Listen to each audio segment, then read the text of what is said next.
একজনকে যতটা নিঃস্বার্থভাবে ভালোবাসেন, মানুষ হিসাবে টুকটাক একসাথে থাকতে গেলে ঝামেলা হয়, কিন্তু আপনার সাথে আপনার ওয়াইফের যে পরিমাণ হয় আপনার মা বাপের মধ্যে এতটা হয় নাই। এটা হলো বাস্তবতা। তাহলে কি দাঁড়ালো? যে টাকা পয়সার জন্য এত কিছু করছি আমরা, হালাল হারাম বাজ বিচারও করছি না অনেকে, সে টাকা পয়সা আসলে কামাই করছি কেন? নিজের জন্য না, ফ্যামিলির সুখের জন্য। আর ফ্যামিলির সুখটা আলটিমেটলি টাকা পয়সা কামাই করার পরও হচ্ছে না।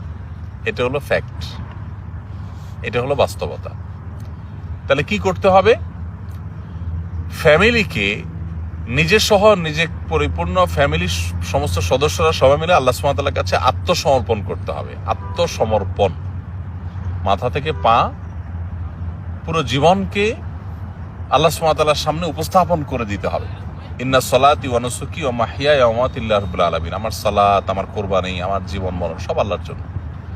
এই মেন্টালিটি যদি আমার পরিবারের সমস্ত সদস্যদের মধ্যে আমি দিতে পারি, তাদেরকে যদি দিন বোঝাতে পারি, তাদের সবাইকে যদি আল্লাহর আব্দ বা গোলাম বানাতে পারি, তাহলে আমরা টাকা পয়সা কামাইতে পারি আর না পারি, আমরা হ্যাপি হয়ে যাবো ইনশাআল্লাহ। মানসিকভাবে সুখ এবং শান্তি জিনিসটা হয়ে যাবে। তো ওই জায়গাটাতে আমাদের ফোকাস থাকা দরকার, বিশেষভাবে মনোযোগ থাকা দরকার, যে আমরা আমাদের পরিবারের সদস্যদেরকে নিয়ে আমরা আল্লাহওয়ালা হব, খাঁটি মুসলিম হব, প্রত্যেকটা হালাল হারাম আমরা মেনটেন করে চলব। আমরা যদি এই জীবন দর্শন যেটা ইসলাম আমাদেরকে দিয়েছে, এটা যদি আমরা ধরে রাখতে পারি, তা এর পাশাপাশি আমরা যদি উপার্জন করি, তাহলে সেটা হবে সোনার উপর সোহাগা। স্বর্ণের উপরে সোহাগা হয়ে যাবে, ভালোর উপরে ডাবল ভালো হয়ে যাবে, যদি আমরা এই দুইটাকে অ্যাড করতে পারি বা মেশাতে পারি। এখন আমাদের বেশিরভাগ মানুষই ওই যে নামাজ পড়ার সময় নেই। কেন? কারণ আমার আসলে অনেক বেশি ডিউটির চাপ, অনেক বেশি কাজের চাপ। তাহলে ব্যাপারটা এরকম হয়ে গেল যে পরীক্ষার চিন্তায় পড়ালেখার টাইম নেই। আমি যে সুখ শান্তির জন্য এত কষ্ট করছি, এত পরিশ্রম করছি, সেই সুখ শান্তিটা আমার অর্জন হবে তখন যখন আল্লাহ সুবহানাহু ওয়া তাআলার গোলামি পরিপূর্ণ করতে পারবো আমরা।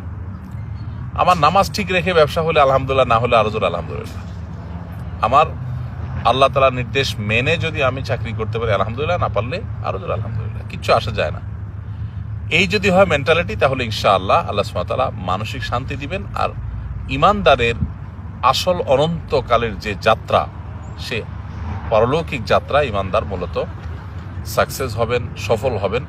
একজন মানুষ সফল হবেন যখন তিনি তার আল্লাহর সাথে সম্পর্কটাকে ভালো করবেন। এই জন্য ভাই, দেশে থাকেন আর প্রবাসে থাকেন, জীবনটা বরফের মতো গলে শেষ হয়ে যাবে এবং শেষ হয়ে যাচ্ছে। ইনফ্যাক্ট যেহেতু জীবনটা বরফের মতো গলে শেষ হয়ে যাচ্ছে, সো এই জীবনটাকে আল্লাহর আদেশ নিষেধের মধ্যে কাটাবার জন্য চেষ্টা করি। আল্লাহ আমাদের সবাইকে তৌফিক দান।